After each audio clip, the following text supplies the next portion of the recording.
welcome to Sleepy Story Facts. Welcome back, or perhaps welcome for the very first time.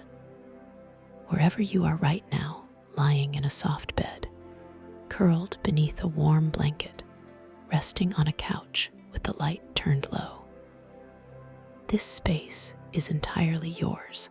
This is your gentle bedtime story, your quiet corner of the night, and there is absolutely nowhere else you need to be. Tonight is different from other nights, because tonight you are not just falling asleep. You are traveling, not in any rushed or urgent way, but slowly, the way a single feather drifts down through still air, turning softly, going nowhere in particular, in no hurry at all.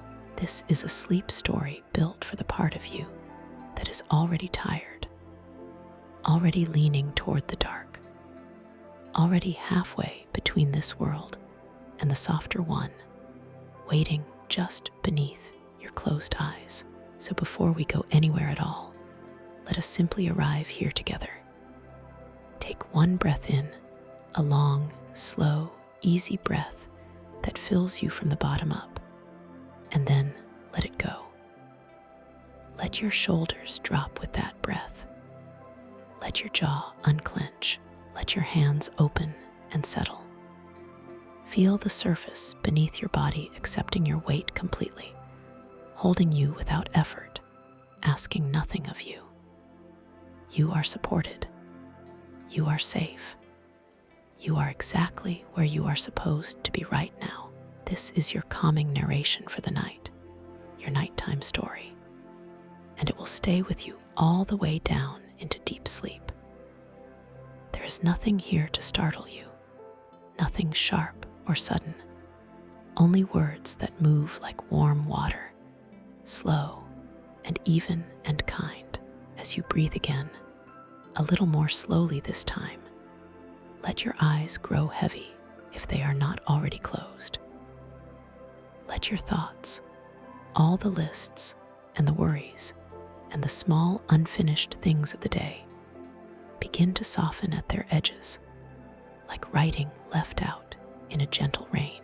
They do not disappear all at once. They simply become less distinct, less important, less loud. And in that softening, something else begins to appear. Imagine that you are no longer lying in a room. Imagine instead that you are floating weightless and completely still in the deepest, most silent region of outer space.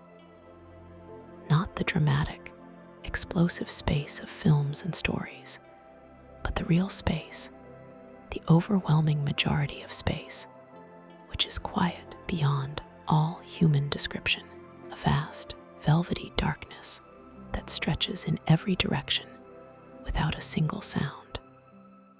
There are no sharp edges here. There is no cold that bites or wind that moves. There is only stillness and the faint, faraway glimmer of stars, so distant they are little more than gentle suggestions of light, like candles seen through many layers of silk. And somewhere ahead of you, immense and perfectly silent, rests a dormant black hole.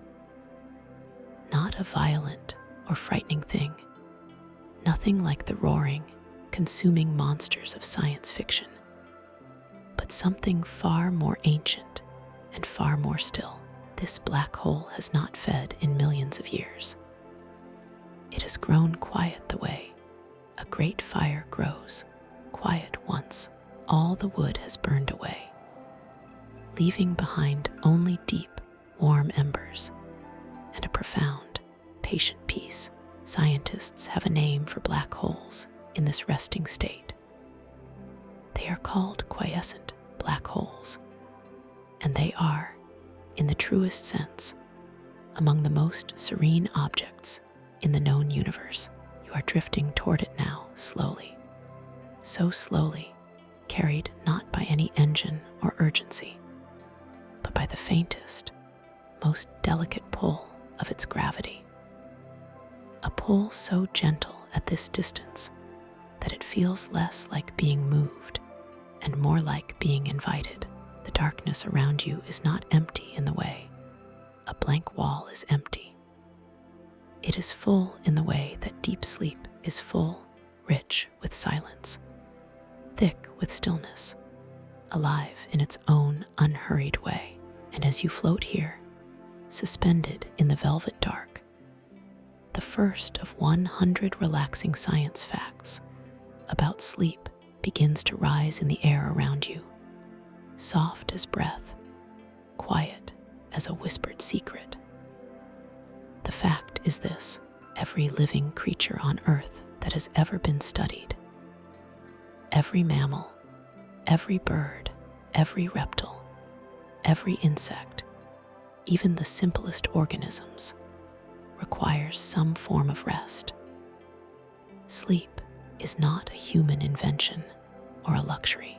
It is one of the oldest and most universal biological rhythms in the history of life on this planet.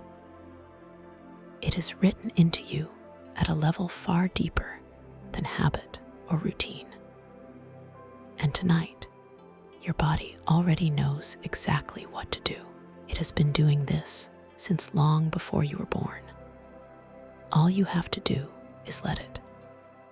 So let yourself float here, in the soft dark between the stars, drifting gently toward the quiet heart of this sleeping giant in space, and allow your own body to do what it has always known how to do. Fall slowly, beautifully, completely asleep. You are still here, still floating, and the darkness around you has grown even softer than before. That is the thing about this place. The longer you rest in it, the more it seems to wrap itself around you, like a blanket that slowly warms to exactly your temperature, until you cannot tell where you end and the stillness begins. The dormant black hole ahead is still there, immense and patient, its gravity pulling you forward by the most imperceptible degree. The way sleep itself pulls at you now, not forcing, not rushing, simply drawing you closer with every slow breath you take. And as you drift, the second sleep fact rises quietly into the space around you, gentle as the glow of a distant star. Your brain does not simply switch off when you fall asleep. It does not go dark the way a screen goes dark when you press a button. Instead, it shifts, moves through a series of deeply different states, each one with its own rhythm, its own texture, its own purpose. Cycling through stages the way a tide moves through its long, unhurried patterns of rising and falling across the course of a single night. Scientists have mapped these stages carefully and found that sleep is not one thing, but many things layered together. And your brain navigates all of them with a quiet, extraordinary intelligence that requires nothing from you except surrender. The earliest stage of sleep is called NREM Stage 1, and it is the threshold, the soft doorway between waking and sleeping, the place you may be hovering right now, where sounds grow muffled and thoughts begin to lose their logical shape and drift into something looser, stranger, more like images than words. In this stage, your brain produces what are called alpha and theta waves, slow, rolling electrical patterns that move across your neural tissue like gentle swells crossing an open ocean, wide and unhurried, carrying you gradually further from the shore of wakefulness. From there, the brain descends into stage 2, and here something remarkable happens. Amid the slower waves, your brain produces brief, sudden bursts of rhythmic activity called sleep spindles. fast little spirals of electrical energy that last less than 2 seconds and then dissolve back into the calm. Researchers believe these spindles are part of how your brain protects your sleep, gently blocking out the small sensory intrusions of the outside world, a distant sound, a shift in light, so that you can stay safely down in the dark where rest can do its work. Your brain is, even now, building a quiet wall between you and waking, brick by invisible brick, with nothing asked of you at all. Deeper still, in stage 3, the brain shifts into its slowest, most profound rhythm. The delta waves, great, long, rolling waves of electrical activity, so slow and so powerful that they resemble, in their pattern, something closer to the movement of tides than to anything quick or nervous. This is the stage scientists call slow wave sleep or deep sleep, and it is here that the most essential restoration happens. Your muscles relax to their fullest. Your heart rate drops to its most resting pace. Your blood pressure eases. Your body releases the majority of its nightly growth hormone, which repairs tissue, rebuilds cells, and quietly tends to every small damage the day has done to the physical fabric of you. Nothing about this process is dramatic. It is simply the body going about its oldest, most faithful business in the dark. You are floating now a fraction closer to the black hole, though you would not know it by feel. Only, by the way, the stars behind you have grown the faintest degree more distant. The way the silence ahead has grown the smallest measure more complete. The black hole does not hurry you. It simply waits, the way deep sleep waits, the way all truly restful things wait, without impatience, without demand, with only the steady, low, gravitational certainty that you will arrive when you are ready. And as you drift through this velvet dark, your breathing has slowed without your asking it to.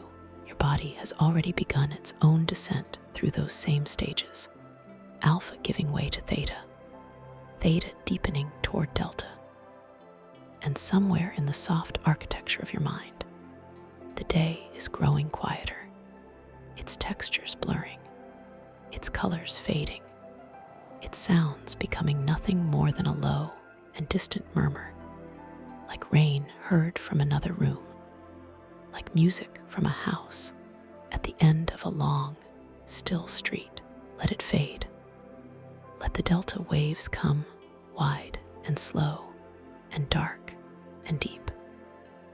Let the tide of your sleeping brain carry you all the way out now, all the way to the furthest, quietest reach of rest.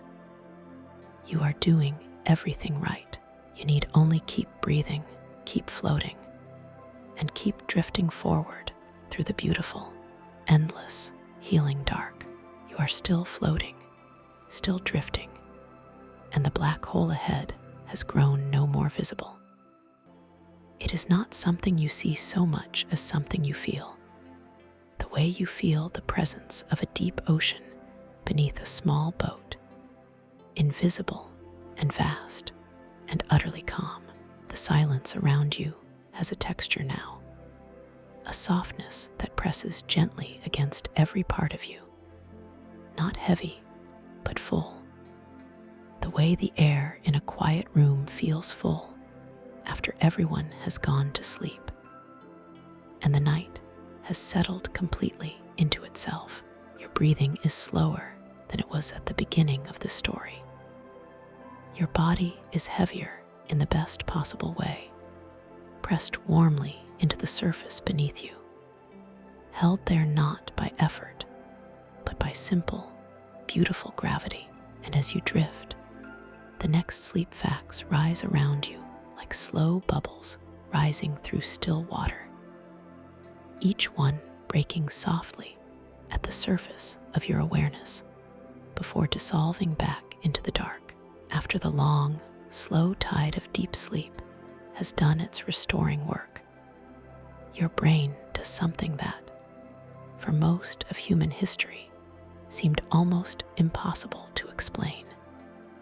It begins to dream, not in every stage, and not all at once, but in a particular phase of sleep that scientists call REM sleep, which stands for rapid eye movement, named for the strange, flickering motion your closed eyes make when you have entered it, as though you are watching something only you can see.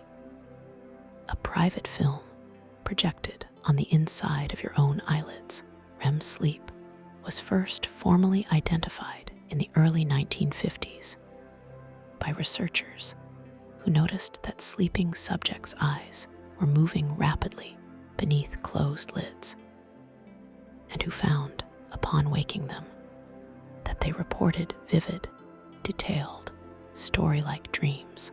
Before that discovery, scientists had assumed sleep was a single, uniform state, a simple off switch for the brain. What they found, instead, was an entirely different kind of wakefulness, happening quietly inside the dark. During REM sleep, your brain becomes almost as electrically active as it is when you are fully awake. The same regions that process emotion, memory, and sensation light up in their slow, rhythmic way, weaving together fragments of experience, feeling, image, and sound into the extraordinary, loosely logical narratives we call dreams. And yet, in a remarkable act of self-protection, your brain simultaneously sends a signal down through your spinal cord that causes your voluntary muscles, your arms, your legs, your hands to become temporarily paralyzed, so that your sleeping body cannot act out the movements of your dreaming mind. You are held still, gently and completely, like a star suspended in its orbit, like a note held at the end of a long, long phrase of music. Scientists now understand that REM sleep serves functions far beyond simply producing dreams. It appears to be deeply involved in emotional regulation, the process by which your brain, over the course of the night, gently processes the emotional charge of the day's experiences, strips away some of their sharpness, and files them into longer-term memory with less pain attached than they carried when they were fresh. There is a theory, held by some of the most careful sleep researchers, that REM sleep acts as a kind of overnight therapy, a nightly session in which the brain revisits difficult feelings in the relative safety of the dreaming state, where the stress neurochemicals that were active during the original experience are absent, allowing the emotional memory to be reprocessed without re-traumatizing. This means that when you wake after a full night of sleep, the things that troubled you the evening before often feel not erased, but softer, less jagged, more possible to carry. The black hole drifts ahead, patient and enormous, and entirely at peace, and you are drifting too. And the distance between you and all the sharp things of waking life has grown very large now, measured not in miles, but in the slow, deepening fathoms of your own descending rest. Each breath you take is a little longer.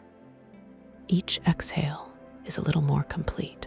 The stars behind you are further away than they were, their light thinner, their presence gentler, and the dark ahead is not frightening, but welcoming, not empty, but full of the same quality that fills the deepest hours of a truly good night's sleep.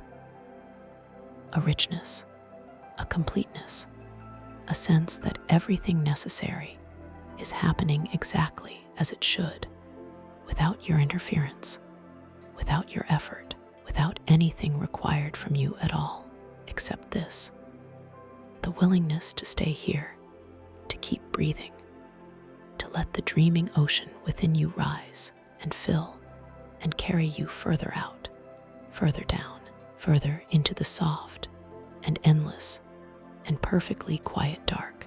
You are still here, still drifting, and the silence around you has grown so complete that it has become its own kind of sound. Not a noise, but a presence. The way the quietest rooms in the world are not truly silent, but filled with a deep, low resonance that you feel more in your chest than hear with your ears. The black hole ahead is patient as ever, its gravity so gentle at this distance that it registers not as a force, but as a direction, a soft, persistent leaning of everything toward everything. The universe's oldest and most unhurried conversation, and your body, wherever it rests tonight, has grown heavier and warmer and more still.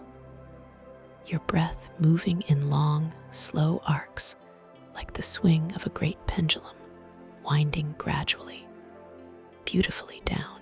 The next facts rise into the dark around you now, quiet and unhurried, like light from stars that left their source 1,000 years ago and are only now gently arriving, long before humans built clocks, long before we drew calendars on stone or tracked the movements of the sun with towers and shadows. Something inside every living body on Earth was already keeping time. It is called the circadian rhythm, from the Latin word circa, meaning around, and dies, meaning day. A biological clock, approximately 24 hours in length, ticking away inside nearly every cell of your body with a quiet, ancient faithfulness that predates human consciousness by hundreds of millions of years. This internal clock does not run on batteries or gears.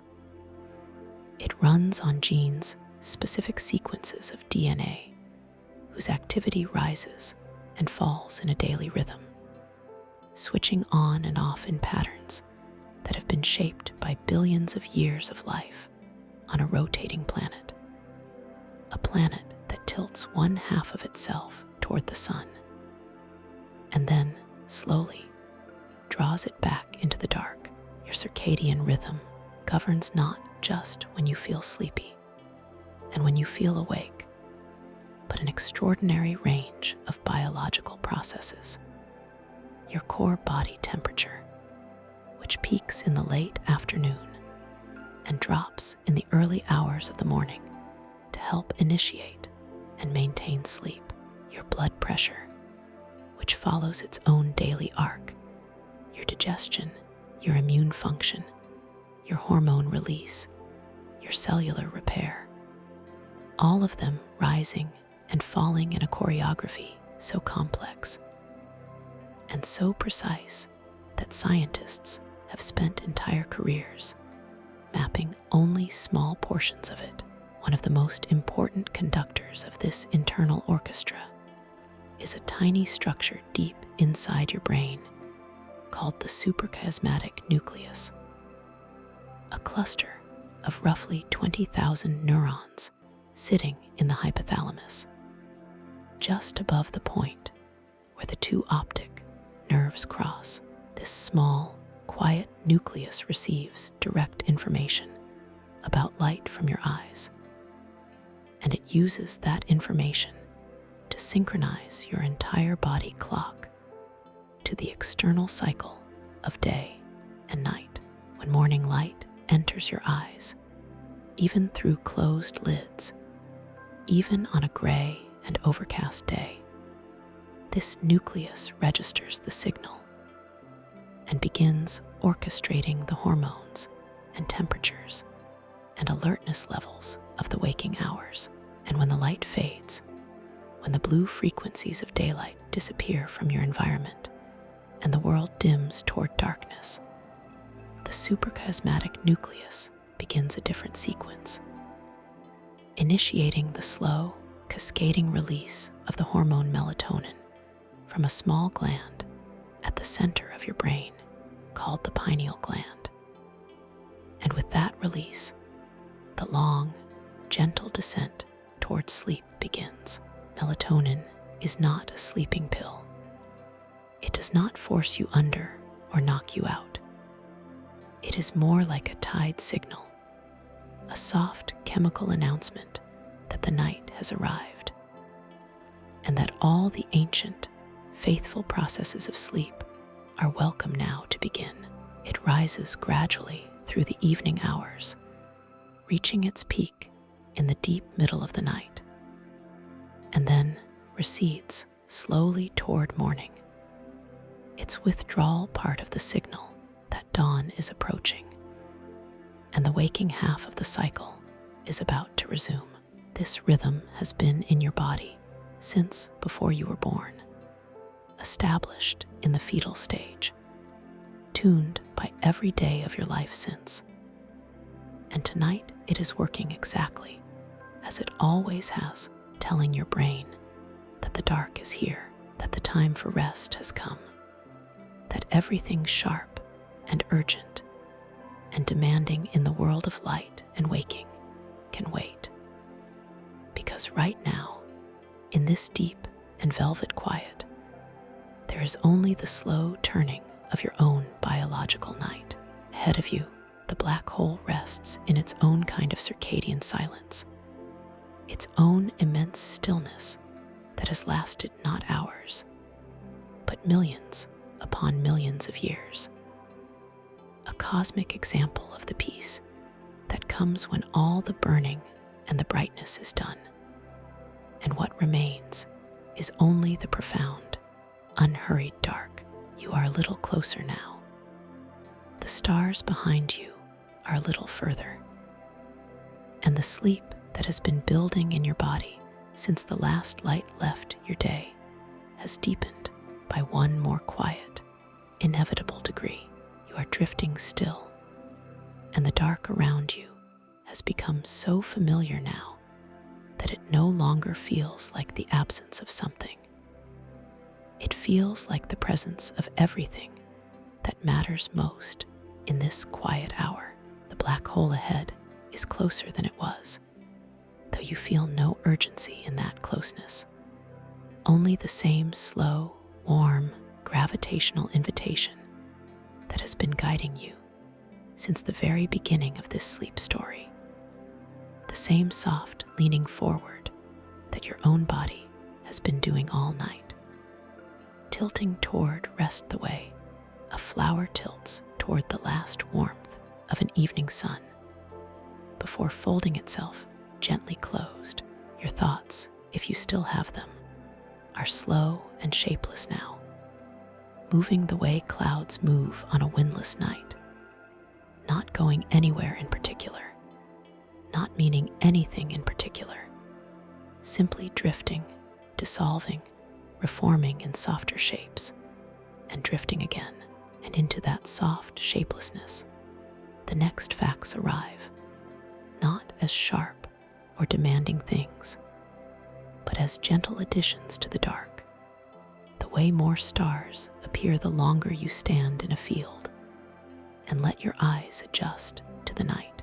There's something happening inside your brain right now, something that scientists only fully discovered and began to understand in the early 2010s. And it is one of the most quietly astonishing facts about sleep that has ever been uncovered. While you sleep, your brain runs a cleaning cycle. Not metaphorically, not approximately, but literally. A physical, biological cleaning process that moves fluid through the spaces between your brain cells, washing away the metabolic waste products that have accumulated during the long, active hours of waking. This system is called the glymphatic system, named partly for the glial cells that form its channels, and partly by analogy with the lymphatic system that performs similar waste-clearing functions in the rest of your body. During waking hours, your brain cells are pressed tightly together. Their spaces narrow, their surfaces busy with the electrical and chemical business of thinking and perceiving and feeling.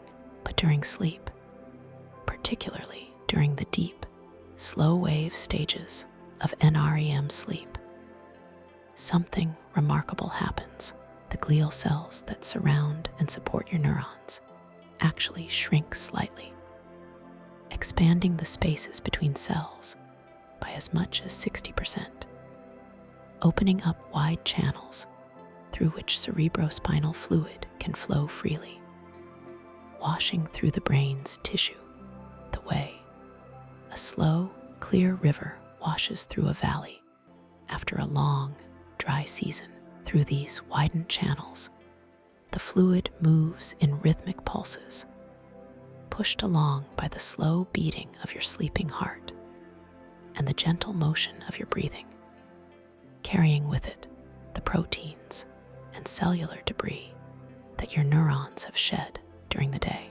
Among the substances cleared by this nightly wash is a protein called amyloid beta, which, when it accumulates in excess, forms the plaques that have been closely associated with neurodegenerative disease.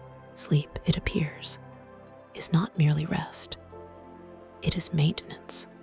It is repair. It is the brain's own faithful act of self-preservation, performed every single night in the quiet dark, requiring nothing from you except the willingness to lie still and let it happen. The glymphatic system works most efficiently during deep sleep, which is one of the reasons that the quality of sleep matters as much as its quantity. A night of fragmented, shallow sleep, even if it lasts 8 hours by the clock, may not allow the deep stages long enough to complete their cleaning work fully, leaving behind a residue of the day in the tissue of the brain that the next waking hours will add to rather than clear. But tonight, in this velvet dark, in the slow and drifting peace of this calming narration, your deep sleep is uninterrupted. Your glial cells have made their quiet space, and the slow river of cerebrospinal fluid is moving through you now in long, clean, rhythmic pulses, carrying away the last traces of the day, washing the intricate architecture of your mind, the way rain washes a city clean in the night, leaving everything fresher and quieter, and more itself by morning. Ahead of you, the dormant black hole rests in its own perfect stillness, and you are close enough now that the darkness directly before you is subtly different from the darkness around you. Denser, more complete, more restful. The way the deepest part of a long night is different from its edges. You are not afraid. There is nothing here to fear. There is only the slow, faithful turning of your own biology. The ancient river of fluid moving through the clean, dark spaces of your sleeping brain, and the soft, undemanding pull of a cosmic body that has been at rest for longer than the human species has existed, teaching you by its very stillness that the deepest peace is not something you create. It is something you return to, something that was always there, waiting patiently beneath all the noise and the light and the busy urgency of your waking days, ready to receive you every single night, exactly as it is receiving you now. You are still here, still floating, and the black hole ahead has settled into your awareness the way a mountain settles into the awareness of someone who has been walking toward it for a very long time, not looming, not threatening, but simply present, immense, and still, and quietly magnificent. A fixed point of dark peace in an already peaceful dark. The cerebrospinal fluid is still moving through the clean spaces of your sleeping brain, still doing its slow, faithful work. And your body has grown so heavy and so warm and so completely surrendered to the surface beneath it that the boundary between you and the night has become very soft, very thin, very easy to cross. The next facts drift toward you now like seeds carried on a windless current, settling without weight, dissolving without effort, becoming simply part of the dark you are already breathing. One of the most extraordinary things that happens while you sleep, while you lie still and seemingly absent from the world, is that your brain is actively, industriously, and with great care deciding what to keep every day of your waking life. Your brain takes in an enormous quantity of information, sights and sounds and words and feelings and small sensory details that you never consciously registered at all.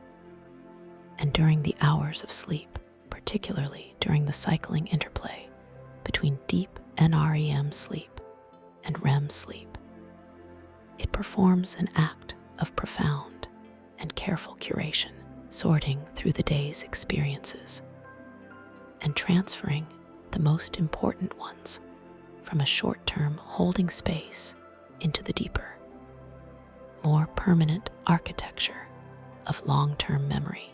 The structure most responsible for this nightly transfer is a small, curved region of the brain called the hippocampus, named for the Greek word for seahorse because of its curved, elongated shape.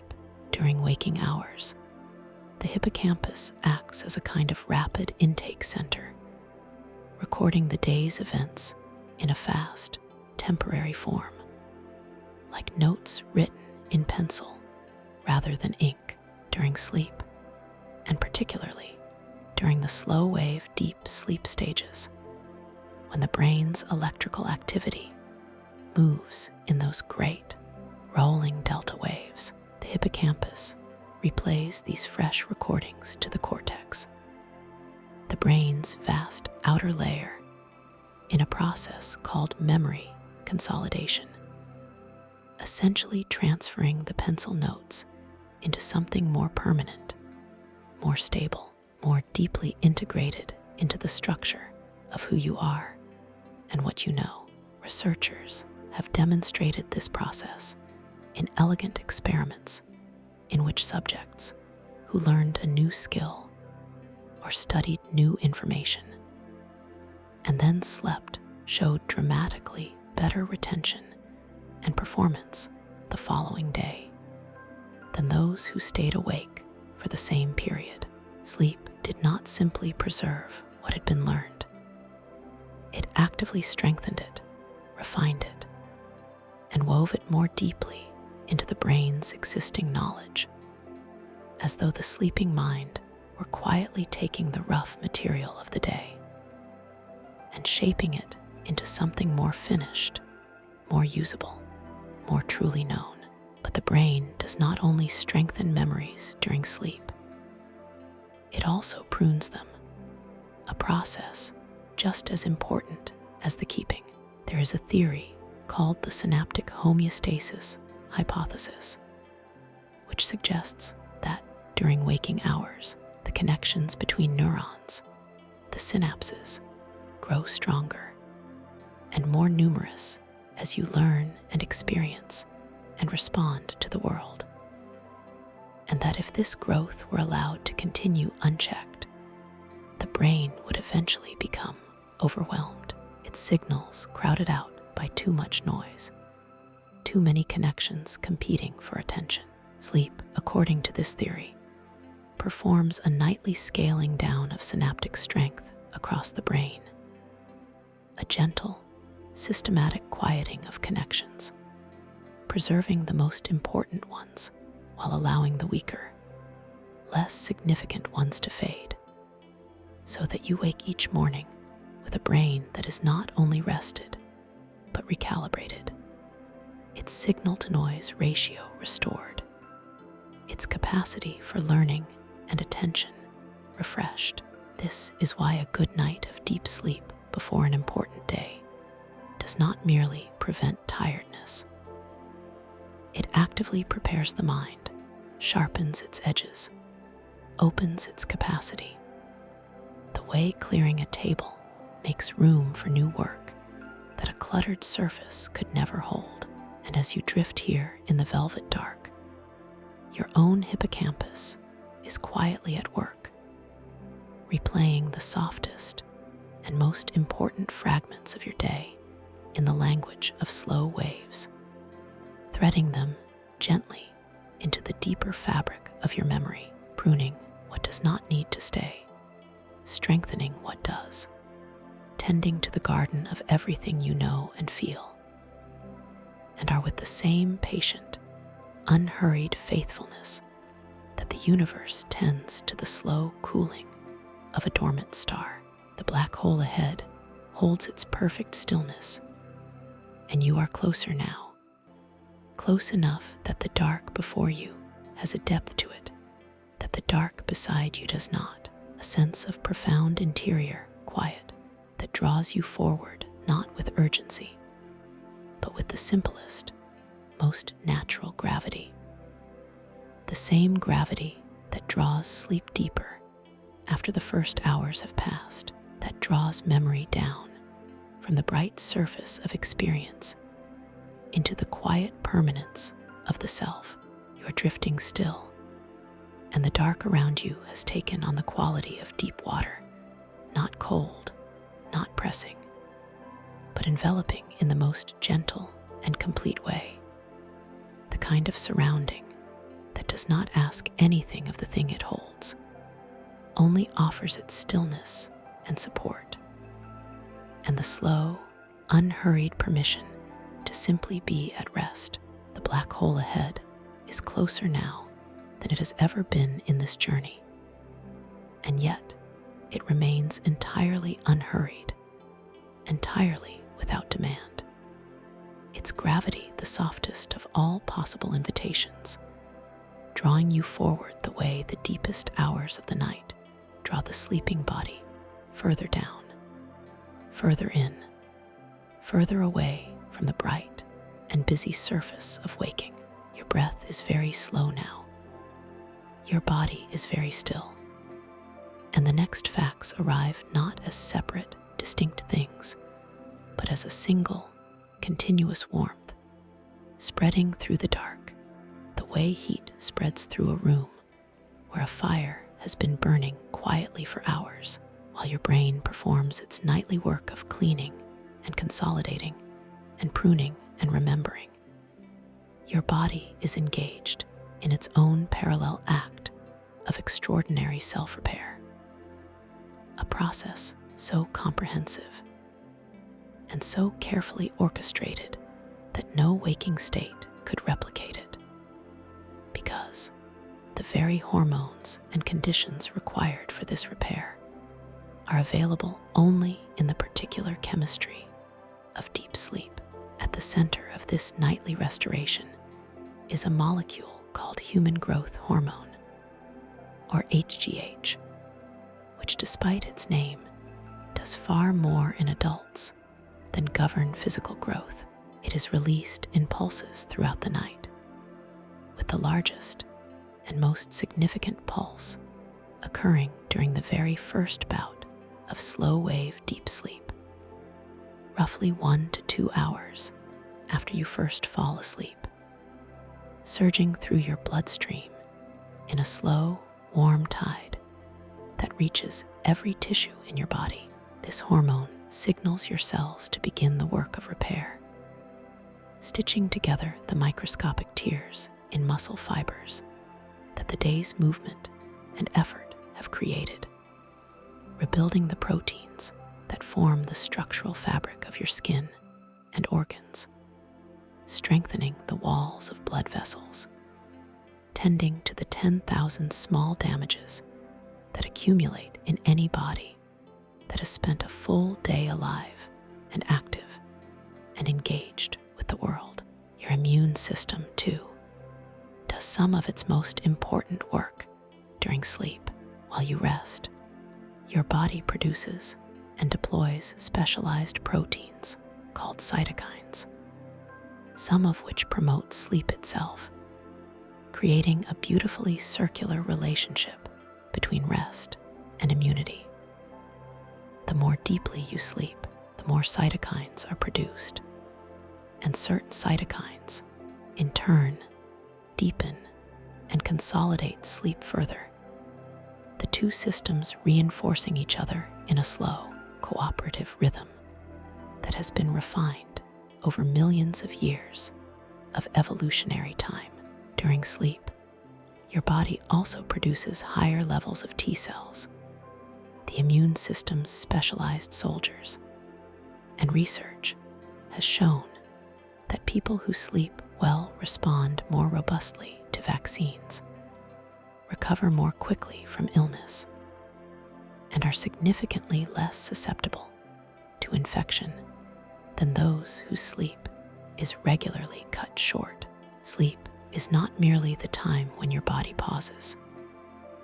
It is the time when your body does its most essential work, the work that cannot be done in the light and the noise and the metabolic busyness of waking, the work that requires the particular quiet of the night to complete. Your skin repairs itself most actively in the sleeping hours too, its cells dividing at a rate roughly twice as fast as during the day. The collagen fibers that give it structure and resilience being woven and strengthened in the dark, which is why the phrase beauty sleep is not merely a pleasant idea, but a biological reality, grounded in the measurable chemistry of what your skin does while you lie still and the world goes on without you. Even your heart takes the opportunity of sleep to ease itself. Your resting heart rate and blood pressure both drop during the night, reducing the mechanical stress on the cardiovascular system, giving your arteries and ventricles a long, slow reprieve from the higher demands of waking physiology. This nightly cardiovascular rest has been associated in long-term studies with lower rates of heart disease and stroke, suggesting that every good night of sleep is, in the quietest and most literal sense, adding to the length and the quality of your life. Head, the black hole holds its ancient peace, its own vast and undisturbed stillness, and you are drifting into the deepest part of this night now, carried by your own biology, tended by your own sleeping body, repaired and restored and renewed in the dark, the way all living things have been renewed by the dark since the very first night fell on the very first living cell on this small, turning, beautifully restful planet. You are closer now than you have ever been, and yet the approach feels no different from the very first moment of this journey. Unhurried, weightless, wrapped in the same soft and total dark that has been your companion since you first closed your eyes. And let the words of this sleep story carry you away from the bright, demanding world of waking. The black hole ahead is immense and perfectly silent, and the darkness that surrounds it has become the darkness inside your own closed eyelids, the two indistinguishable now, the cosmic quiet and your own interior quiet, having merged so completely that you cannot say where one ends and the other begins. Your body is very heavy. Your breath is very slow. Your mind is a wide, still surface with nothing moving across it, nothing reflected in it, only the deep and restful dark. And into that dark, the next facts come, warm and slow and easy. The way warmth comes back into cold hands held close to a fire, gradually, without announcement, without drama, simply there. There is a fact about sleep that most people carry with them every night without ever quite knowing it. A fact written into the temperature of their own skin and the slow cooling of their blood as the evening deepens. Your body temperature is not fixed. It rises and falls across every 24 hours in a rhythm as reliable and as ancient as your circadian clock itself, because it is, in fact, governed by that same clock. One of its most faithful and important expressions. In the late afternoon, your core body temperature reaches its daily peak, a warmth that supports alertness, physical coordination, and the sharp, responsive quality of waking attention. Then, as the evening progresses and the light fades and melatonin begins its slow, quiet rise, your body begins to cool. Heat moves from your core outward toward the surface, toward your hands and your feet, which is why your extremities often feel warmer in the evening hours, and why a warm bath or shower taken before bed can paradoxically help you fall asleep faster. Not because the warmth itself induces sleep, but because the rapid cooling of your core temperature that follows the bath mimics and accelerates the natural temperature drop that your body uses as one of its primary signals that sleep time has arrived. By the time you reach the deepest stages of slow wave sleep, your core temperature has dropped by approximately 1 to 2 degrees Fahrenheit from its afternoon peak. And this drop is not merely a side effect of sleep. It is a cause of it, a trigger, a biological key that unlocks the door to the deepest and most restorative stages of the night. Researchers studying sleep in controlled environments have found that the ideal bedroom temperature for sleep sits in a surprisingly narrow and cool range, roughly between 60 and 67 degrees Fahrenheit, or 15 to 19 degrees Celsius, because a cool external environment supports the body's own internal cooling process, helping it descend more easily and more deeply into the slow, restorative dark. A room that is too warm interferes with this descent, keeping the body at a temperature that the brain associates with waking alertness rather than restful sleep, which is why hot summer nights so often produce fragmented, unsatisfying rest, and why the cool side of a pillow against a warm cheek has always carried a particular and immediate comfort that is not imagined but physiological. A tiny, local version of exactly the cooling your whole body is seeking. Your feet and hands release heat into the night air around them. Your core settles deeper into its cooled and restful state, and the brain reads all of this as confirmation, deep confirmation, written in the language of temperature rather than thought, that the night is here, that the body is ready, that the long, restorative, faithful work of sleep can proceed without interruption.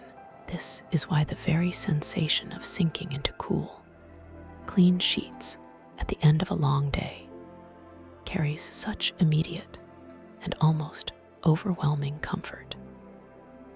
Your body recognizes the temperature drop as a homecoming, as the beginning of the thing it has been moving toward since the last light faded from the sky. Ahead, the black hole holds its vast, cool, perfect stillness, colder than any temperature your body will ever reach, cooled over millions of years of patient, undisturbed rest, and you are drifting toward it through a dark that is neither warm nor cold, but exactly, precisely, perfectly right. A temperature that exists nowhere in the physical universe except in the deepest and most restful chambers of sleep, the place your body has been navigating toward all night, the place you are arriving at now, breath by breath, degree by gentle degree. You are still drifting, still held in the deep and velvet quiet of this nighttime story, and the black hole ahead has become less a destination now and more a presence. Something you are simply inside of, the way you are inside of sleep itself, no longer approaching it, but inhabiting it, no longer falling toward it, but resting within it, the boundary between the journey and the arrival having dissolved so completely that there is nothing left to do, nothing left to seek, only the slow and easy continuing of this one long, unbroken, perfectly peaceful moment. Your body is at its coolest and its stillest. Your breath rises and falls with the patience of tides, and the next facts arrive in the dark around you, the way warmth arrives in a room where the sun has been shining through a window all afternoon. Not suddenly, not forcefully, but as a gradual, total, entirely welcome filling of the space with something gentle and good. There's a molecule building in your brain from the moment you wake each morning, accumulating quietly and invisibly with every hour that passes, every thought you think, every task you complete, every conversation you have, every mile you walk, and every decision you make. It is called adenosine, and it is one of the most important and most fundamental drivers of sleep that your biology possesses. Adenosine is a byproduct of neural activity, a natural consequence of your brain cells burning energy throughout the day. And as it accumulates in the spaces between neurons, it binds to specific receptors and produces a progressive, gentle heaviness in the mind and body that scientists call sleep pressure, the slow, mounting biological need for rest that grows with every waking hour and reaches its most insistent peak in the late evening when the weight of a full day's worth of adenosine has built to the point where sleep is no longer merely desirable, but deeply, physically necessary. This is the feeling you know well, the heaviness behind the eyes in the late evening, the way thoughts slow and lose their sharpness, the way the body seems to lean toward horizontal as the night deepens. All of it orchestrated by this one quiet, accumulating molecule, building its gentle pressure all day long, waiting patiently for the moment when you finally lie down and close your eyes and allow the relief of sleep to begin. When sleep arrives, the brain begins clearing adenosine from its receptors, slowly reducing the pressure, restoring the freshness and the clarity that will greet you in the morning, which is why a full night of sleep feels so profoundly different from a shortened one, because the adenosine clearance requires time, requires the full arc of the night's sleep cycles to complete, and a night cut short leaves residual adenosine in the system, which is experienced the following morning as the particular heaviness and fog of insufficient rest. This is also, incidentally, precisely why caffeine works the way it does, not by adding energy to your system, but by temporarily occupying the adenosine receptors in your brain, blocking the molecule from binding, and therefore blocking the sensation of sleep pressure, creating the impression of alertness, while the adenosine itself continues to accumulate behind the blockade, which is why the tiredness that returns when caffeine wears off can feel more sudden and more insistent than it would have without the coffee. The pressure having built unnoticed while the receptors were occupied. But here, in this deep and wordless dark, there is no caffeine, no interruption, no barrier between you and the full, faithful clearing of every last molecule of adenosine from every receptor in your beautifully resting brain. The pressure has been releasing since the moment you closed your eyes, dropping slowly and steadily through the hours of this night, like water draining from a reservoir after a long and welcome rain. And with every degree of its release, the freshness and the quiet that will meet you in the morning grows a little more complete, a little more whole, a little more ready to receive the new day when it eventually, gently, unhurriedly comes. But that morning is very far away from where you are right now, and the adenosine is still clearing, still releasing, still doing its slow and faithful work in the warm dark of your sleeping brain. And there is nowhere to go and nothing to do except remain here in this deep and drifting peace, in this velvet cosmic quiet, in the soft gravitational embrace of the most patient and most restful object in the known universe, letting the night do everything it has always known how to do, letting your body rest in the way it was designed to rest, fully, completely, without reservation, without effort, without anything required of you at all, except this one simple and ancient and deeply natural thing: sleep.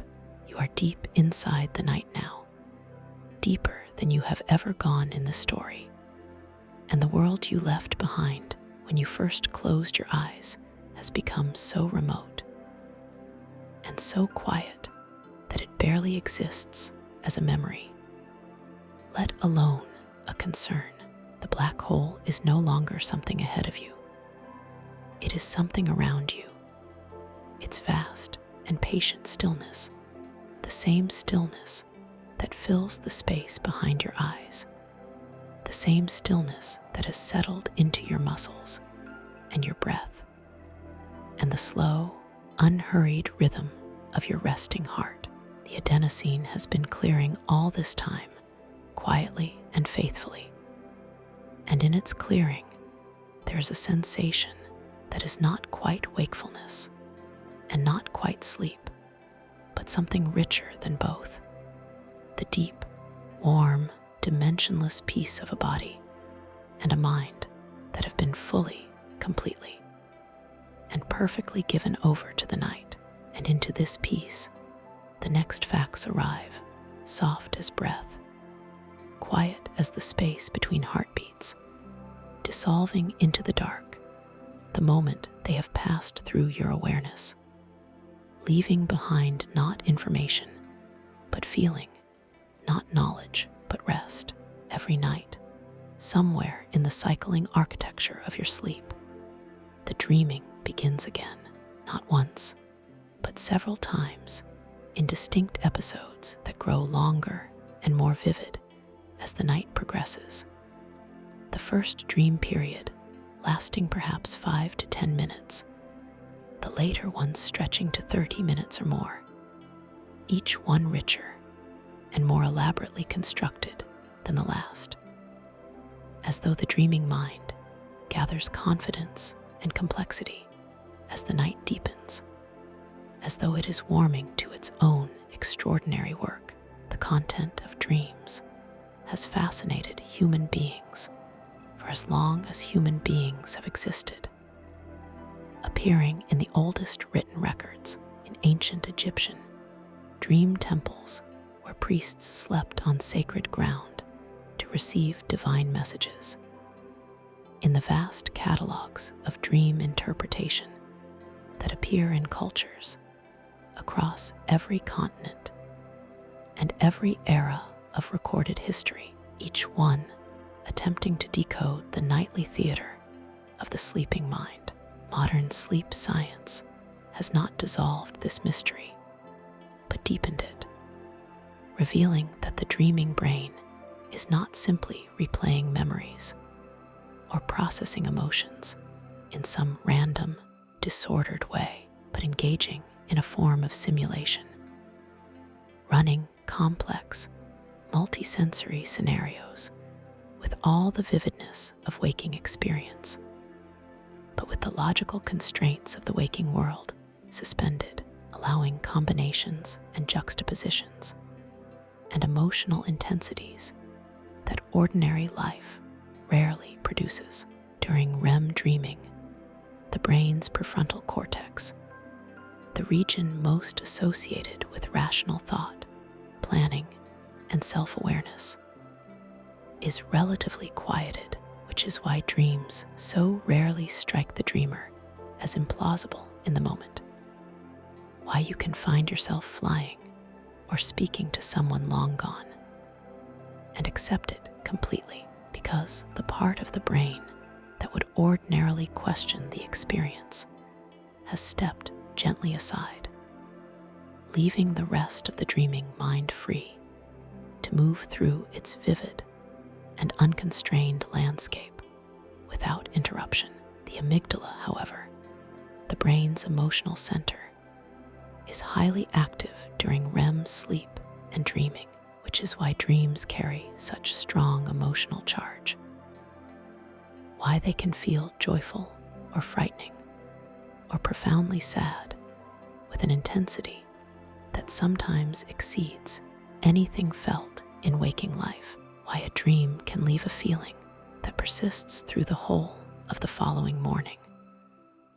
A residue of emotion that the dreaming mind generated in the deep dark, and the waking mind carries forward into the light. Researchers have also found that dreaming plays a role in creative problem solving, that the unconstrained, associative quality of the dreaming mind allows it to form connections between ideas and memories that the more linear waking mind would not naturally produce. And there are famous historical examples of scientific and artistic breakthroughs that arrived in dreams. The dreaming brain having assembled in sleep what the waking brain had been unable to construct in the light. You are dreaming now, or resting at the soft edge of a dream, and whatever is moving through your sleeping mind is doing so in the colors and textures and emotional warmth of your own particular inner world, a world that belongs entirely to you, built from everything you have ever felt and seen and loved and wondered at, assembled by your own dreaming brain in the generous and unhurried dark. The black hole rests around you in its ancient, patient stillness, and the night is very deep, and your breath is very slow, and the dreaming continues in its own quiet, faithful, extraordinary way. You are so deep now that the concept of depth itself has grown meaningless, because depth implies a surface somewhere above you, a place from which you descended, and that surface is so far away and so long ago that it has ceased to be relevant to where you are.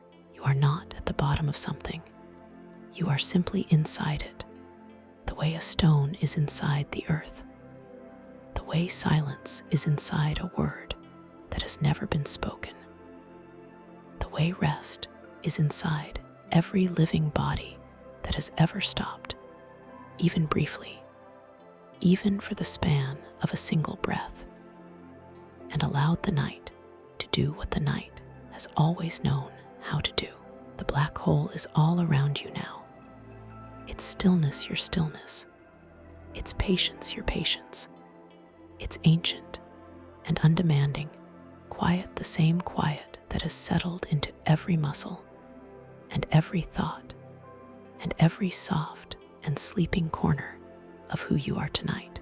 And the next facts come not from outside, but from within, rising from somewhere beneath the level of thought, offering themselves to you the way the body offers itself to sleep, without effort, without asking, simply and completely present deep inside the sleeping brain, in the hours between the dreaming episodes, in the long valleys of slow wave NREM sleep that the night returns to again and again between its REM peaks.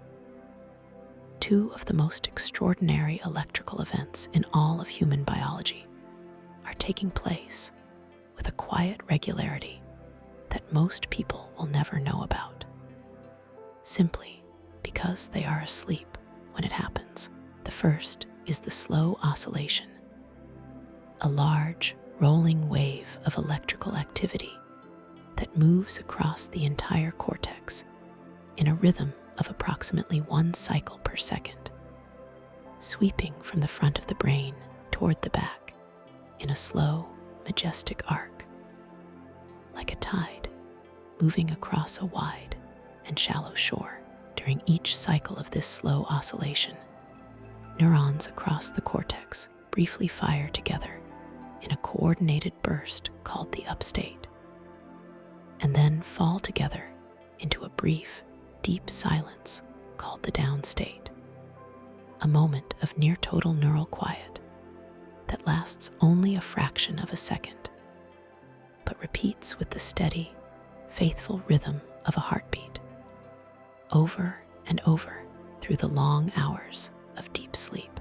These slow oscillations are not random noise. They are the brain's own method of orchestrating the transfer of information from the hippocampus to the cortex, the memory consolidation process that was described in an earlier chapter of this sleep story. The slow waves acting as a kind of carrier signal that coordinates the timing of the hippocampal replay, ensuring that the night's memory work proceeds in an orderly, efficient, and deeply restorative way. The second electrical event is the sleep spindle.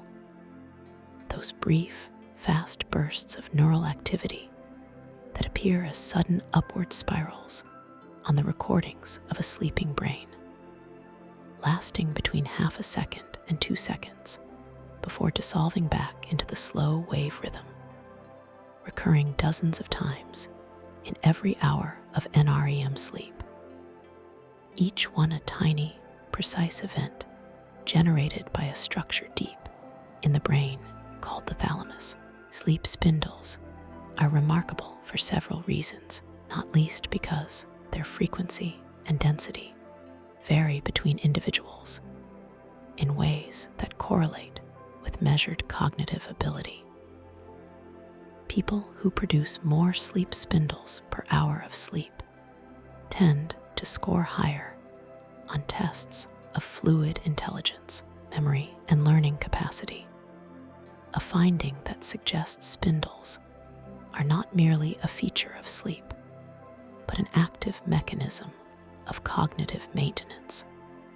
The brain literally sharpening itself in the dark with these brief, regular electrical flourishes.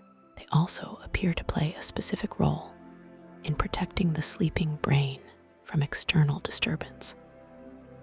When a sound occurs in the environment of a sleeping person, the production of sleep spindles increases in response, as though the thalamus is actively throwing up a shield against the intrusion, preserving the deep sleep state by intercepting the sensory signal before it can rise to the level of waking awareness. Your own thalamus has been doing this all night, quietly and faithfully, and without any instruction from you, spinning its tiny electrical shields against the small sounds and shifts of the night, keeping you safe inside the deep, slow, restorative dark, while the slow oscillations roll their great and patient waves across the landscape of your sleeping cortex. And the black hole holds its vast and ancient stillness all around you, and the night moves forward in its own unhurried way. And you remain here, exactly still, exactly at rest. You are still here, and the stillness is so complete now that it has become something you wear rather than something you inhabit.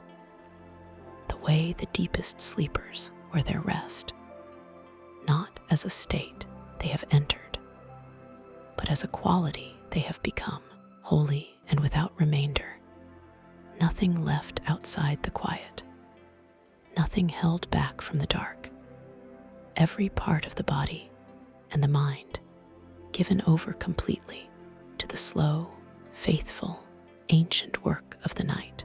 The black hole is all around you in its patient and unhurried immensity, and the slow oscillations are still rolling their great tidal waves across the landscape of your sleeping cortex, and the spindles are still spinning their brief, bright shields against the small intrusions of the outside world, and your body is still doing everything it has always known how to do in the dark, without your guidance, without your attention, without anything required from you, except this one continuing and effortless act of remaining still.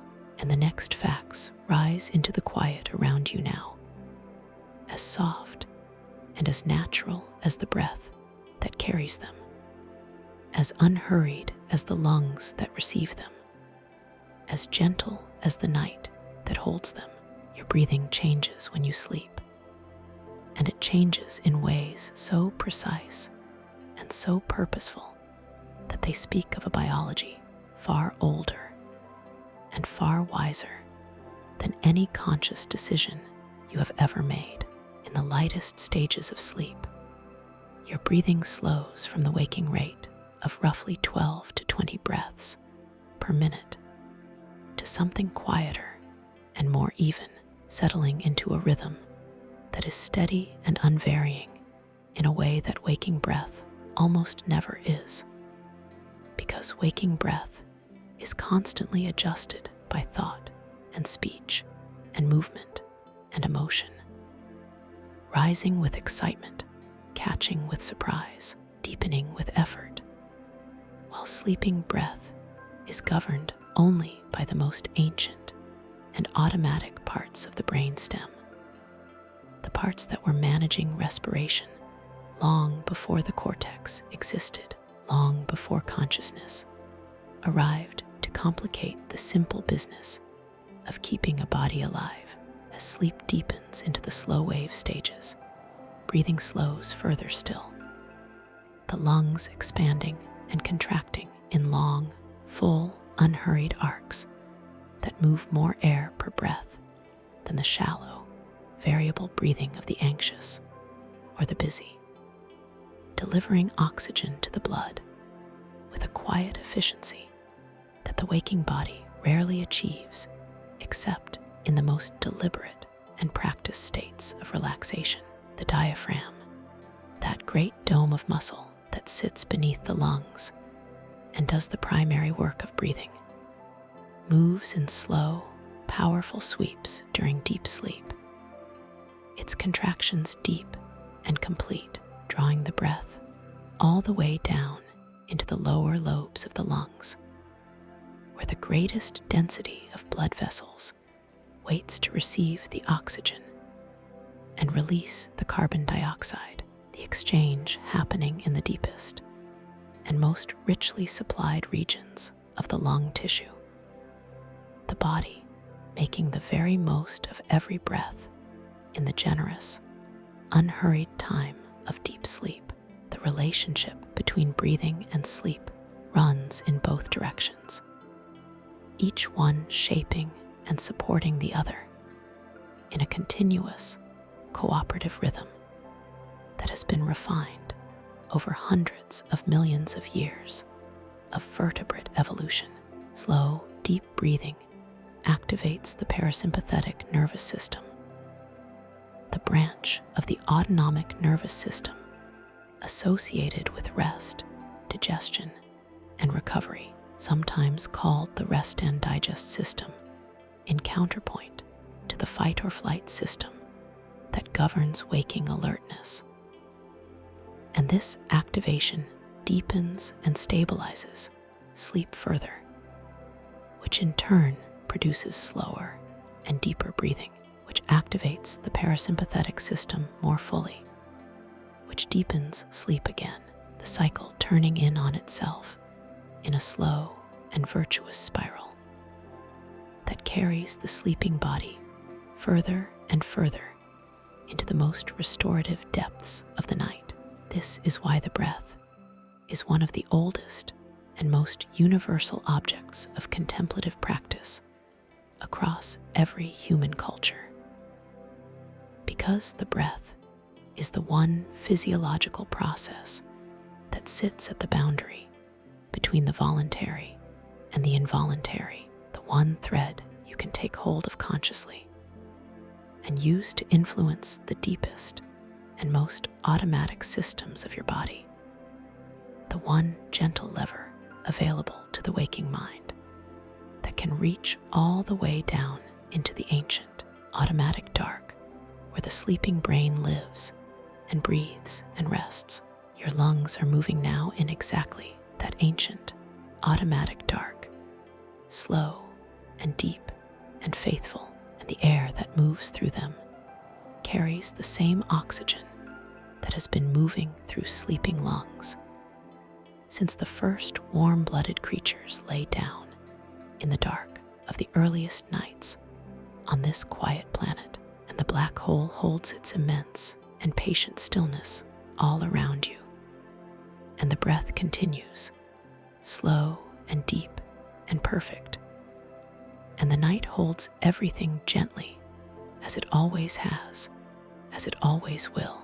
You are still here, still breathing, still held in the deep and total quiet of this night, and the black hole is still around you, its stillness so complete and so ancient that it has become indistinguishable from the stillness inside your own resting body. The two quiets having merged into a single, seamless, boundless piece that has no edges and no center, only the slow and faithful continuation of everything that rest has always meant and always been. Your lungs are still moving in their long, deep arcs, your diaphragm still sweeping its slow and powerful sweeps, your parasympathetic nervous system still holding the whole of your biology in the gentle, cooperative embrace of the rest and digest state. And the night is still doing everything it has always done, tending to you with the same unhurried faithfulness that it has tended to every sleeping body on this planet since the very first darkness fell. And into this deep and settled quiet, the next facts arrive the way music arrives in a room where someone has been sitting alone in the dark for a long time, not as an intrusion, but as a completion, not as something added, but as something that was always already there, waiting only for the right moment of stillness to become audible. Your body during sleep is not a quiet place in the chemical sense, even as it is the quietest place it will ever be in the physical sense, because the sleeping hours are among the most hormonally active periods of your entire biological day. A great and coordinated symphony of chemical messengers moving through your bloodstream in precisely timed pulses and waves, each one conducting a different section of the orchestra of your resting physiology, each one essential to the extraordinary work that sleep performs on the living body. Every single night, you have already met melatonin, the tide signal of the night, and human growth hormone, the great restorer of tissue and cell. But the hormonal symphony of sleep is far larger and far more intricate than these two alone, involving a whole ensemble of molecules whose interactions and timing have been refined over millions of years of evolutionary history into something of breathtaking biological elegance. Cortisol, often called the stress hormone in its waking role, plays an equally important but entirely different part in the sleeping hours, its levels falling to their lowest point in the early night, giving the body the hormonal permission it needs to rest deeply without the mobilizing, alerting influence of this powerful molecule, and then rising slowly and gradually through the second half of the night, reaching its daily peak just before and just after waking, where it serves not as a signal of stress, but as a gentle biological alarm, warming the body back toward alertness, raising the blood pressure and the heart rate by small, graduated degrees, preparing the organism for the transition back into the waking world with a slow chemical sunrise that begins long before the light enters the room. Leptin, the hormone that signals satiety and reduces appetite, rises during sleep, while ghrelin, the hormone that stimulates hunger, falls, a hormonal balance that helps explain why insufficient sleep is so reliably associated with increased appetite and a particular craving for high-calorie foods the following day. The disrupted hormonal balance of a shortened night, producing a body that arrives at morning in a state of false metabolic urgency, its hunger signals elevated and its fullness signals suppressed by nothing more than the incompleteness of its rest. Testosterone, essential for tissue repair, bone density, and numerous aspects of metabolic health in all bodies regardless of sex, is produced primarily during sleep, with the majority of the night's output occurring during the REM stages, which is one of the many reasons that sleep deprivation produces such rapid and measurable declines in physical resilience and recovery capacity. The body simply unable to produce in waking what it was designed to produce only in the particular chemistry of the sleeping night. And prolactin, a hormone with dozens of functions across the body, rises steeply during sleep, supporting immune function, cellular repair, and a host of other restorative processes that depend on its presence in elevated concentrations. Concentrations that the waking body, with its different hormonal priorities, simply does not maintain.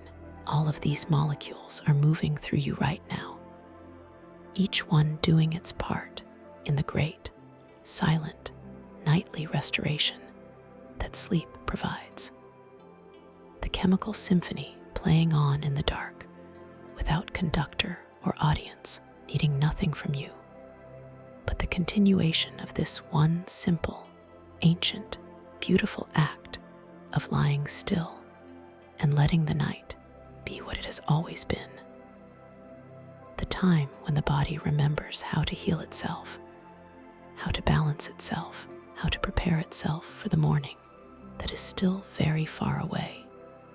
In the warm and patient and perfectly quiet dark, you are still here, and the hormonal symphony is still playing in the warm and living dark of your resting body.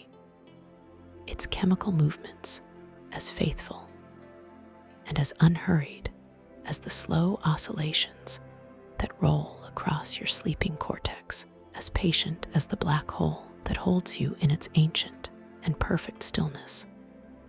And everything, every molecule, every wave, every slow and easy breath is moving together in the same direction, the same deep and beautiful direction that sleep has always moved, which is further in, further down, further away from the bright and effortful world of waking and deeper into the rich, restorative, endlessly generous dark.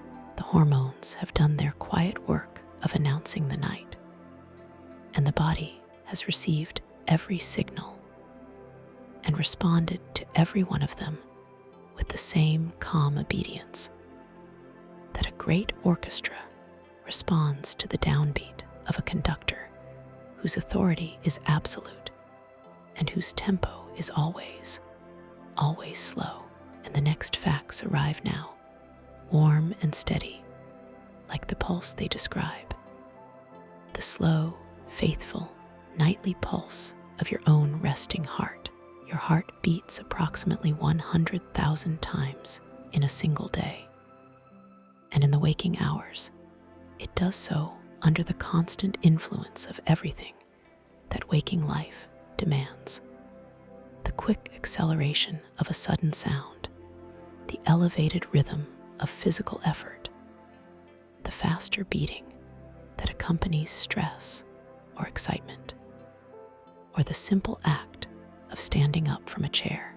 But during sleep, and particularly during the deep, slow wave stages of NREM sleep, that the night returns to again and again between its dreaming peaks, your heart rate falls to its lowest point of the entire 24-hour cycle, settling into a slow, deep, measured rhythm that places the least possible mechanical stress on the muscle itself, giving the heart, that tireless, lifelong worker, its one daily opportunity to rest in the truest sense, to beat at a pace that asks almost nothing of it, to move blood through the body with the unhurried ease of a tide, rather than the urgent pressure of a pump. Your blood pressure falls correspondingly during deep sleep, dropping by a range that researchers call the nocturnal dip, typically somewhere between 10 and 20% below the daytime average, a reduction so significant and so consistent that its presence or absence has become one of the most reliable indicators of cardiovascular health that sleep medicine possesses. People whose blood pressure dips appropriately during sleep show substantially lower rates of heart disease, stroke, and kidney damage than those whose pressure remains elevated through the night, a finding that speaks to the profound importance of the sleeping hours, not merely for the brain and the immune system, but for the fundamental structural health of the vessels and the organ that sustain every other system in the body.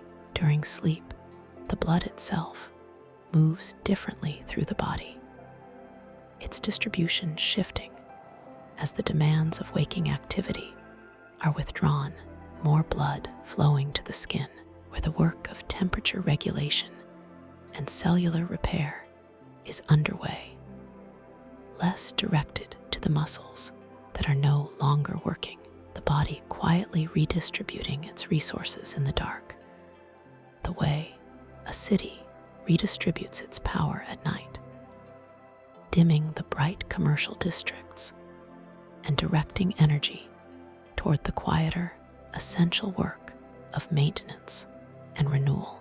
The blood that moves through your brain during sleep carries not only oxygen and glucose, but also the cerebrospinal fluid, whose cleaning work was described in an earlier chapter of this relaxing story. The glymphatic pulses riding the rhythm of the sleeping heartbeat, each slow cardiac contraction sending a gentle wave of fluid through the brain's expanded intercellular spaces, the cleaning and the circulation working together in a coordinated, unhurried partnership that depends entirely on the particular slowness and regularity of the sleeping heart for its efficiency. Your heart has been beating since before you were born, before you drew your first breath, before you had a name or a face or a single conscious thought.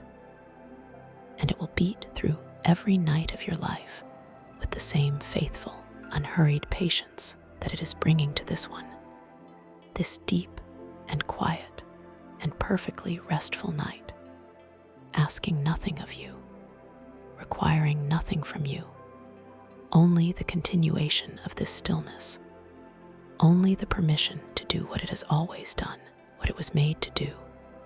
In the slow and generous and endlessly dark hours of the sleeping night, the black hole holds you in its vast and patient gravity, and your heart beats slowly in the dark, and the blood moves in its quiet tide, and the night is deep, and the rest is complete, and everything that needs to happen is happening, without effort, without asking, in the beautiful and ancient silence of your own sleeping body.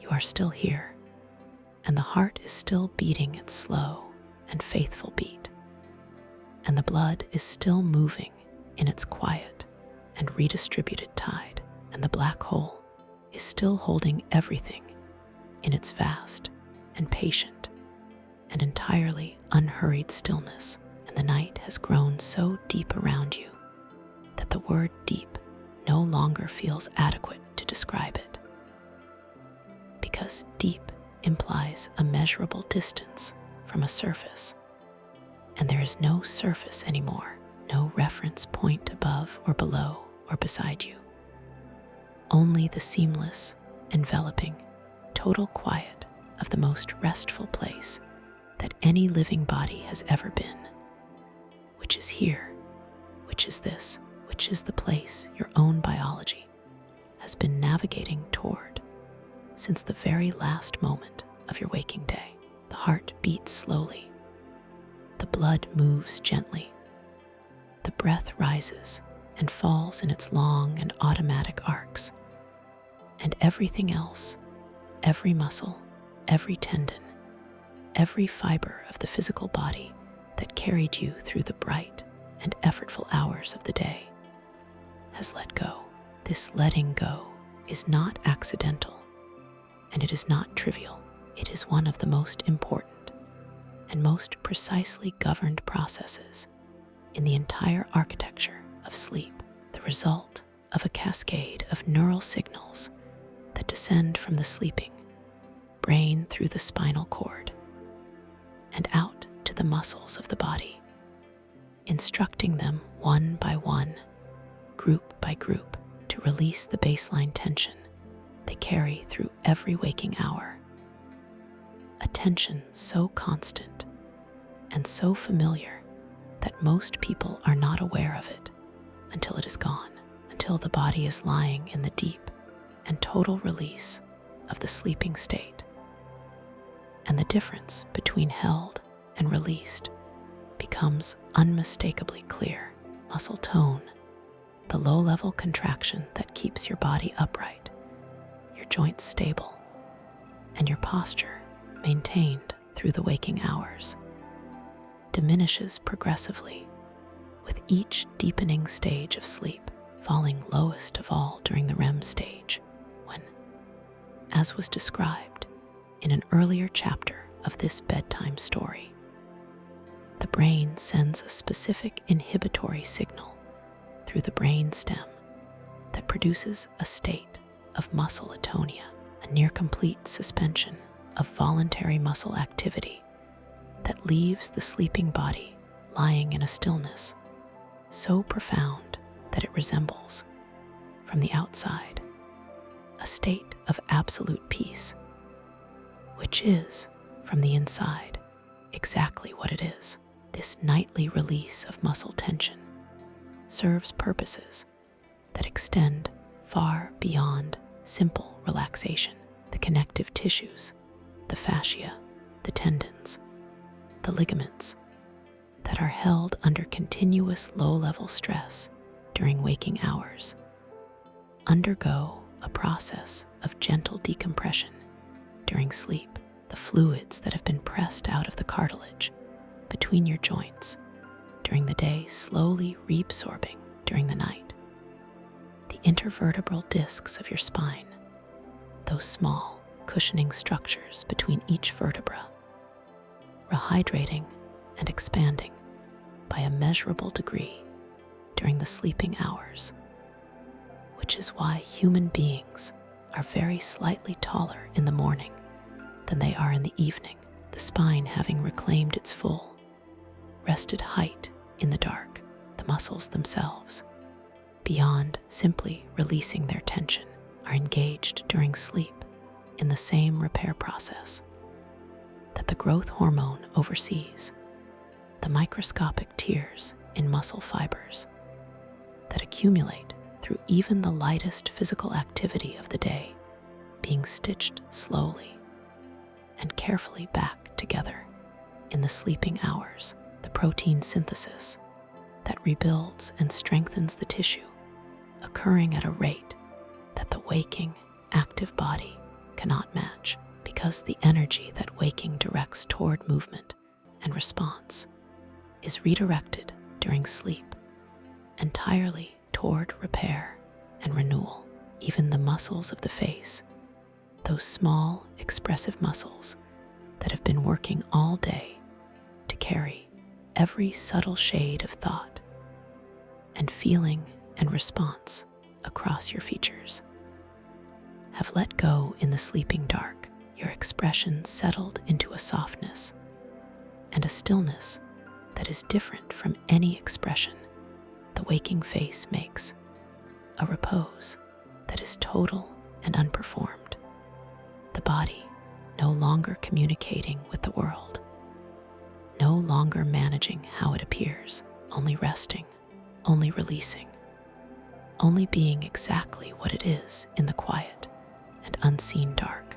And you are those muscles, and that spine, and those releasing tissues, and that rehydrating cartilage, and the black hole is holding all of it in its ancient and patient gravity. And the night is very deep, and the letting go is complete, and there is nothing, not a single thing in the whole of the quiet universe around you that requires your tension or your effort or your attention right now.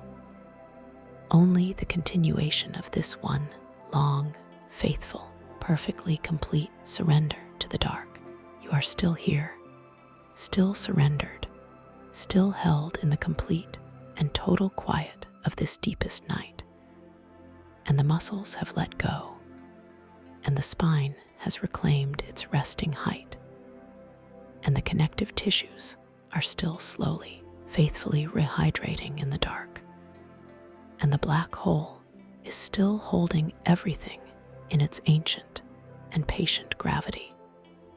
And the night has deepened past the point where deepening is something you can feel, because you are no longer in the process of going deeper.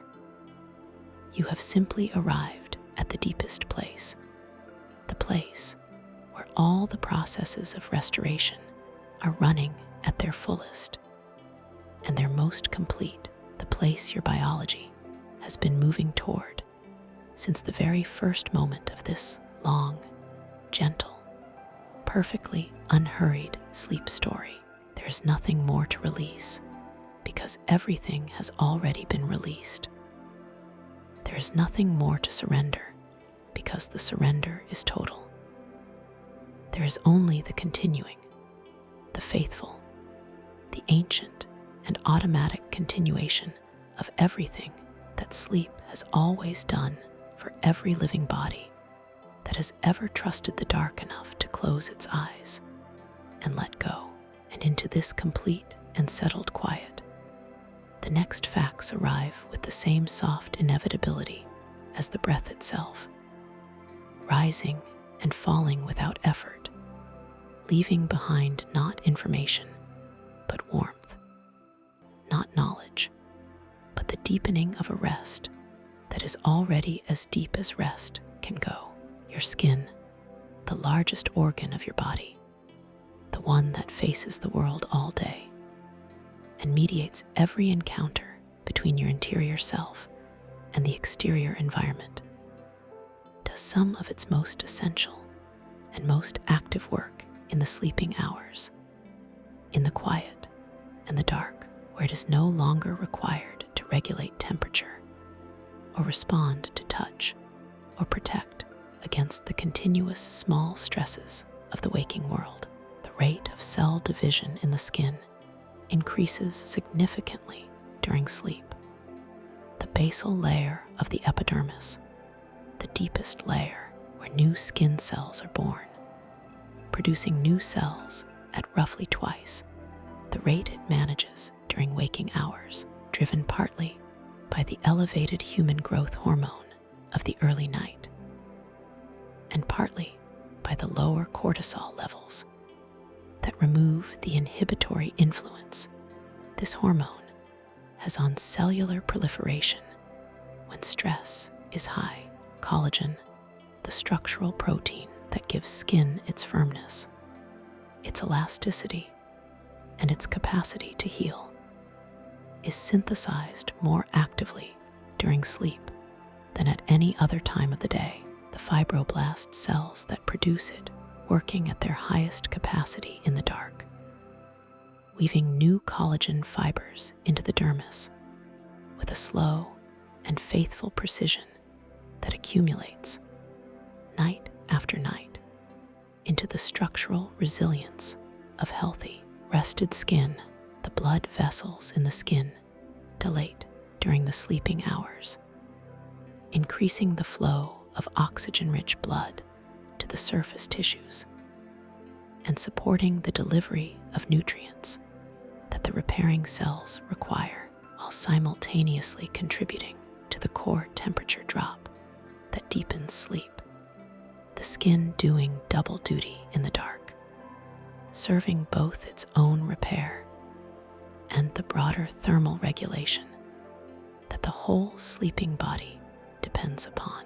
Even the skin's immune cells, the Langerhans cells that patrol the epidermis and serve as its first line of defense against pathogens, are more active and more numerous during the sleeping hours, the body directing resources toward the maintenance of this outermost boundary, while the demands of the waking world are withdrawn, and the quiet of the night makes that maintenance possible. Every small mark of the day, the microscopic UV damage from light, the oxidative stress from pollution and air, and the simple friction of living, is quietly attended to in these dark and sleeping hours, the skin reading the day's damage and responding to it with the same unhurried, faithful repair that every other system in the sleeping body is engaged in, from the neurons washing clean in their glymphatic river to the muscles stitching their fibers back together in the warm and hormone-rich dark. Your skin is doing all of this right now in the quiet and the stillness, and you will not feel it, and you will not see it. and you will not know it is happening except in the gradual, accumulated way that good sleep always makes itself known, in the clarity of the morning, in the freshness of the face that meets you in the light, in the quiet, bodily sense of having been tended to through the night by something faithful and good, and entirely your own. The black hole holds its perfect, ancient stillness all around you, and the skin is still healing, and the cells are still dividing, and the dark is doing everything it was always made to do. You are still here, and the skin is still healing, and the cells are still dividing, and the collagen is still being woven into the warm and living architecture of your body with the same patient, unhurried faithfulness that has characterized every moment of this long and gentle night. And the black hole is still holding you in its ancient and perfect gravity, its stillness so complete and so vast that it has become the background of everything, the silence against which every slow breath and every quiet heartbeat and every soft and automatic process of your resting body plays out like music heard in an empty hall. Present, faithful, beautiful, and entirely at peace. You are not moving toward anything anymore.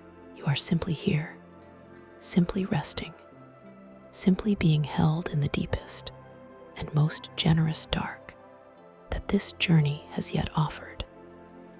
And the facts that arrive now come not as revelations, but as confirmations, not as new things, but as deeper expressions of the one true thing that this entire sleep story has always been about, which is this: that sleep is not a pause in life, but the very foundation of it, the nightly act of renewal, upon which everything else that a living body does depends, across every stage of human life, from the very first hours after birth to the very last years of a long and well-rested existence.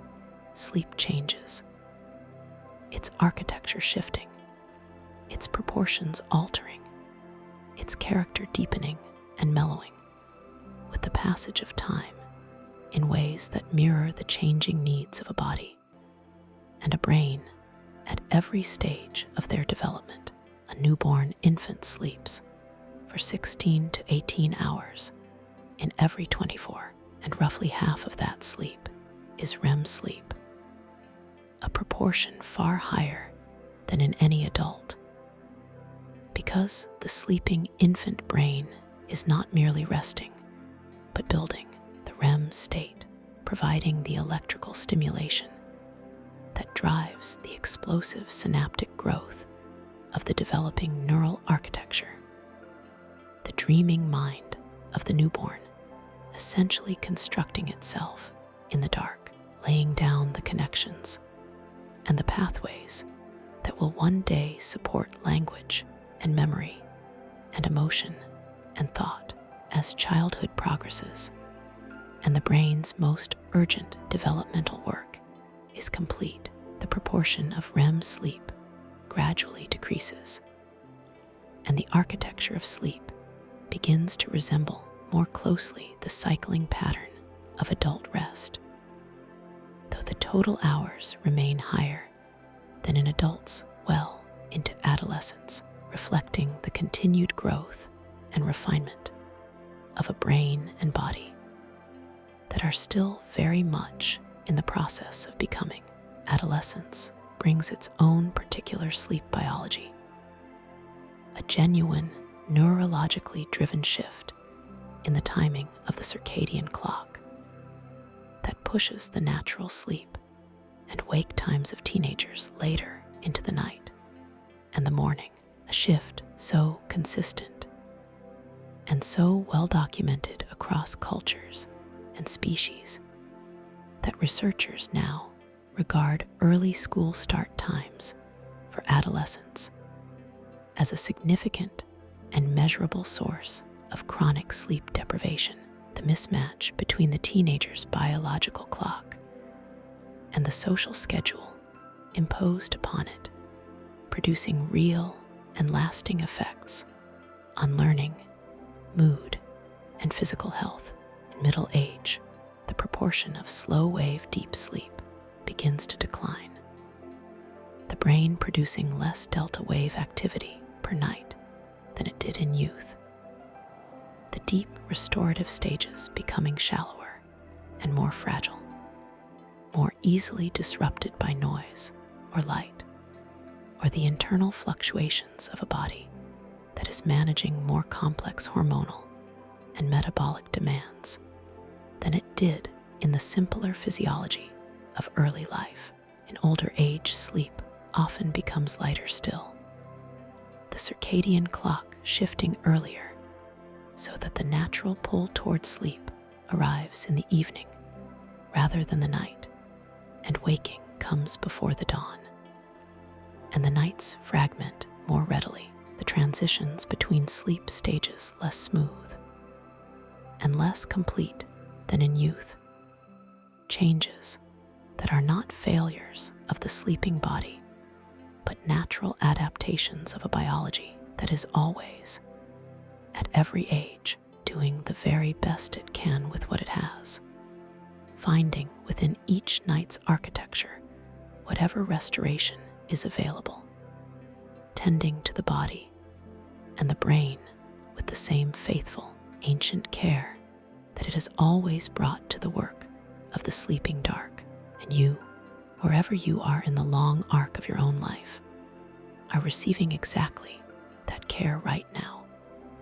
The care that is appropriate to your particular body, your particular night, your particular depth of rest, held in the same black hole stillness, breathing the same slow breath, drifting in the same velvet dark that has held every sleeping person who has ever trusted the night enough to close their eyes and let go. You are still here, and you will always have been here, in this deep and patient and perfectly quiet dark. And that is the final and most restful truth that this long and gentle sleep story has been moving toward since the very first word was spoken into the night above your closing eyes. The black hole is all around you now, not as a destination, and not as a destination reached, but as a state of being, a permanent and ancient and entirely welcoming stillness that has no beginning and no end, only the slow and faithful continuation of everything that rest has always meant, and everything that the night has always offered to every living body that has ever been tired enough and brave enough and trusting enough to close its eyes and let go completely. You have traveled very far tonight, and you have learned very gently, and everything you have heard has already dissolved from the thinking mind into something softer and deeper, something that lives not in memory, but in the body, in the slow heartbeat and the easy breath, and the heavy, released, completely surrendered weight of a self that has given itself entirely to the dark. The 4 remaining facts of this long and quiet journey arrive now not as information, but as lullabies, not as science, but as the softest possible confirmation of what your body already knows, and what this night has already proven. Sleep is not something that happens to you. It is something you are in these hours, completely and without remainder. Every cell in your body is participating in it. Every system is expressing it. Every molecule is moving in the rhythm of it. And the rhythm is slow. And the rhythm is faithful. And the rhythm has been playing in living bodies on this quiet planet for so many hundreds of millions of years that it is older than memory, older than thought, older than any word that has ever been spoken into any night anywhere in the long and restful history of life on Earth. The last fact is this, and it is the most important and the most comforting of all 100. Sleep is not earned. It is not a reward for sufficient productivity or a prize for a day well managed. It is a birthright, written into your biology at the deepest possible level, available to you every single night of your life, regardless of what the day contained, regardless of what was finished or unfinished, regardless of what was said or unsaid, done or undone. Your body knows how to sleep. It has always known. It was born knowing. And tonight, in this deep and velvet dark, in the long and patient stillness of a dormant black hole that has been resting quietly in the far, silent reaches of the universe for longer than the human species has existed, you have remembered what your body never forgot. You are still breathing, slowly and completely. Your heart is still beating, quietly and faithfully. Your brain is still moving through its slow and ancient cycles of restoration, cleaning and consolidating, and repairing and renewing with the same unhurried, extraordinary care that it brings to every night of your life. Your muscles are still resting in their complete and total release. Your skin is still healing in the dark. Your spine is still resting at its full and decompressed height. Your hormones are still moving in their great and silent symphony. Your memories are still being tended and shaped and woven into the deeper fabric of who you are. All of this is still happening, and none of it requires a single thing from you. And that is the most soothing and the most profound scientific fact of all, that the body, left to itself, left to the dark, left to the ancient and faithful intelligence of its own biology, knows exactly what to do. It always has. It always will. So you can rest now, completely, without reservation, without any part of yourself held back from the quiet. The black hole holds you in its vast and patient gravity, and the night is as deep as night has ever been, and you are as still as you have ever been, and the sleep that has been with you all this time, faithful and unhurried and entirely your own, will carry you now, gently and completely, all the way to the morning, all the way through the dark, all the way home.